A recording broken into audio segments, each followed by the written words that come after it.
δοκιμάσουμε. Είναι δυνατόν? Εγώ υποφέρω εδώ τόση ώρα. Στο λέω δηλαδή. Έχουν περάσει όλα αυτά τα πιάτα.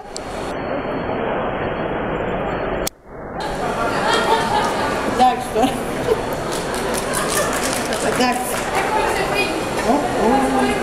Εσείς είστε φαν. Ποια είστε, εσείς γέλατε λίγο πάνω. Ναι.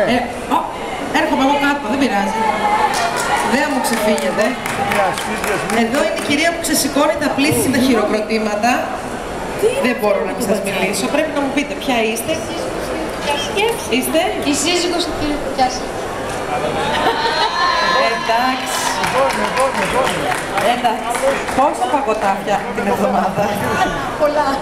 Ναι, δεν μπορώ. Καλά, εντάξει. Ευτυχία να έχεις εύση σύζυγο. Δηλαδή, εγώ άμα είχα τέτοια ευκαιρία μέσα στο σπίτι, δεν το συζητάμε. Δεν μαγειρεύει κιόλας. Δεν κάνει μόνο παγωτά.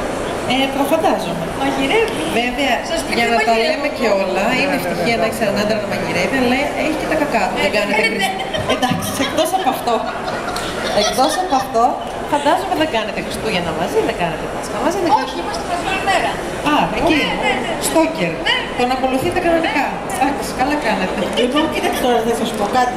Γιατί στην τηλεόραση όλοι όταν δοκιμάζουν, καταπληκτικό, φανταστικό. Φίλε, όμως αυτό δεν υπάρχει η γεύση αυτή, πραγματικά. Δηλαδή το σορμπέ, εδώ μπατζάρι που δοκίμασα, σε συνδυασμό με τη σαρδέλα την καπνιστή, Είναι εξαιρετικό. θα κάνω το γευσιγνώστη. Έρχεται.